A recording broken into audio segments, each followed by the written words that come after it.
Deep within the green embrace of the jungle, where the air hummed with the chatter of birds and the rustle of ancient trees, there was a village known as Nyamakoko. This village, surrounded by rivers as silver as the moonlight and hills that kissed the clouds, thrived because of one belief passed down by the elders. The soul of our people is like the baobab tree, deeply rooted, strong and full of life. In this village lived a boy named Juma. Though young Juma had a fire within him, like the sun peeking through the thick jungle canopy, but not everyone saw the brightness in him. Juma was small, lean like a reed by the river, and often struggled at tasks that required strength. While other boys his age climbed trees to fetch honey or carried bamboo fishing baskets with ease, Juma lagged behind. His hands blistered faster, his legs tired quicker, and the elders often shook their heads with concern. "He is kind and eager, but kindness alone cannot feed the tribe," some whispered. Juma heard these whispers. Though they were soft, they felt louder than the calls of the jungle birds. Yet what hurt him more was not the words, but the look in the eyes of his little sister, Amani. She always followed him, wide-eyed with belief that her big brother was the bravest person alive. He feared disappointing her more than anything. One fateful morning, the elders gathered the young men of the tribe under the great baobab tree.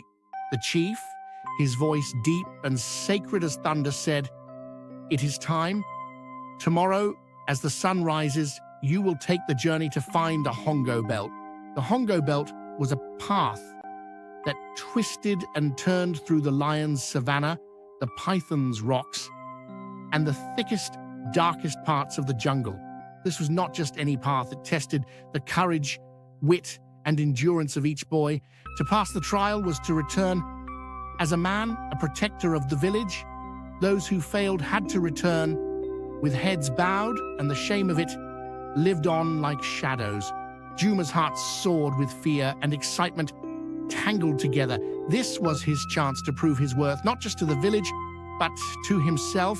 But as Amani hugged his waist that evening, her tiny fingers clutching him as if she feared he wouldn't return, doubt crept into his mind. What if he wasn't enough? At dawn, the boys gathered. Their faces were painted with earth, and around their necks hung the red monkey vine, a symbol of the journey. The jungle woke up with them, the drumming of rain on leaves matching the beats of their hearts. Then, one by one, the boys disappeared into the wild, their bare feet soft as whispers on the forest floor. The Hongo Belt was merciless. The first challenge was a river raging with crocodiles, its current as wild as a buffalo's charge. Many boys formed small rafts of bamboo, paddling furiously. Juma, however, stared at the water, his body frozen. Every fiber of him screamed that it was too much. But then he remembered Amani's voice before he had left. "You are braver than anyone, brother." Using vines and fallen branches, Juma crafted a foothold to swing across a narrower part of the river. It wasn't the strongest solution, but it worked. As he landed hard on the ground, his heart raced, not just in fear, but with a spark of pride. He was moving forward, and for the first time, it felt possible. The next challenge was the savanna, where the tall grasses swayed in waves like a golden sea. The boys knew they were not alone here. The king of the jungle, the lion, watched from behind the grass. Every shadow felt like a hunter's eyes, every sound like paws nearing.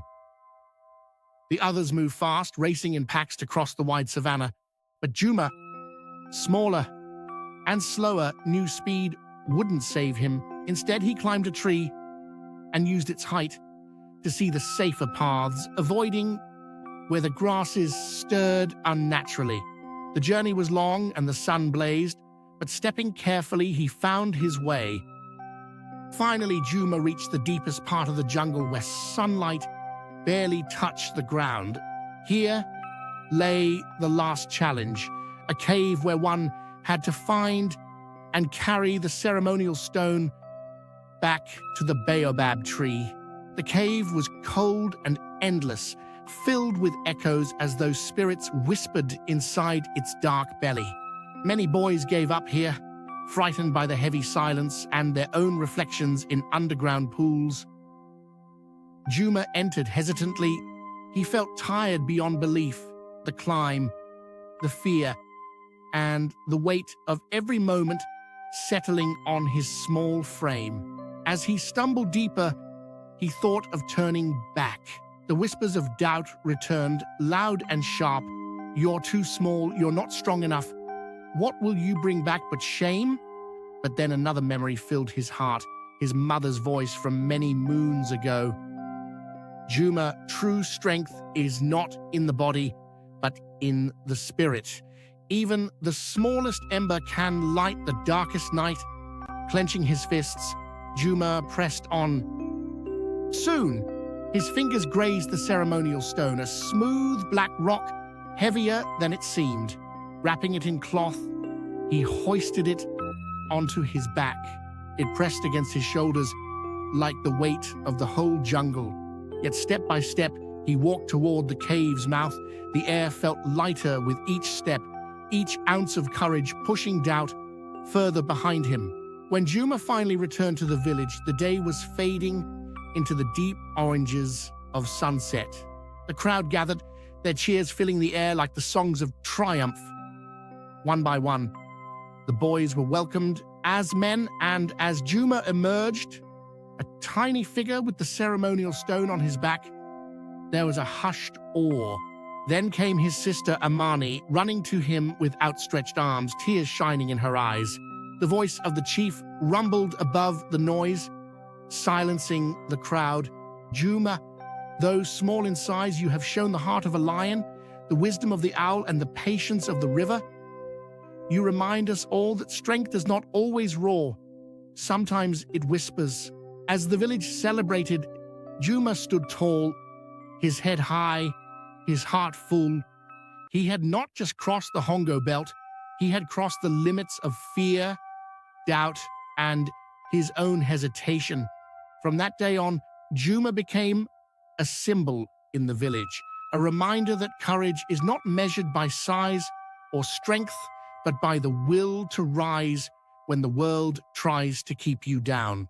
And whenever Juma felt doubt creeping into his heart again, as everyone does from time to time, he would stand beneath the great baobab tree and remind himself of the village's saying, "The soul of our people is like the baobab tree, deeply rooted, strong, and full of life."